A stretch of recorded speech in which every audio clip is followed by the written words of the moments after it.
પહેલો બ્લોગ છે. મારું નામ પ્રિયંકા છે અને તમે આ મારું ઘર જોઈ શકો છો. આ મારી બેન છે અને આજે મારા ઘરમાં મસ્ત રીંગણનું શાક, ભરેલા રીંગણનું શાક બની રહ્યું છે. તમે જોઈ શકો છો. આ મારા મમ્મી છે. તો આ રીંગણ ભરવા માટે શું તૈયારી કરી છે?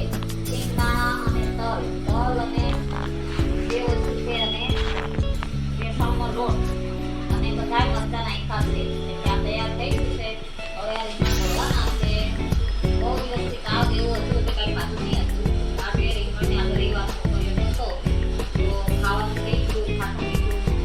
તો આમાં ભરીએ આપણે બનાવીને પછી તમને બતાવશું રીંગણનું શાક કેવું બન્યું છે. અને લોટ પણ બાંધી દીધો છે. રોટલી બનાવવાની પણ તૈયારી થઈ ચૂકી છે. હવે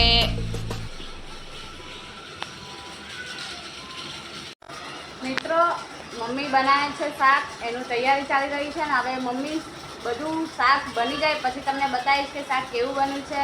ને રોટલી પણ આજે કંઈક અલગ જ પ્રકારની બનાવવાની છું, એટલે તમે વેઇટ કરજો. 5 મિનિટમાં બધું રેડી થઈ જશે. હવે મળું પાછી તમને બધું રેડી થઈ ગયા બાદ. By guys. હવે જમવાનું બની ગયું છે અને ઘરમાં થાય છે ગરમી, એટલે અમે જઈએ છીએ ધાબા પર જમવા માટે. તમે હવે જોઈ શકો છો કે ભરેલા રીંગણનું શાક ને રોટલી રેડી થઈ ગયું છે. અને હવે હું તમને બતાવીશ કે કેવું બન્યું છે. આ તમે જોઈ શકો છો ભરેલા રીંગણનું શાક અને આ રોટલી. અને હવે અમે જઈ રહ્યા છીએ ટેરેસ પર બધું લઈને. મળીએ હવે ટેરેસ પર.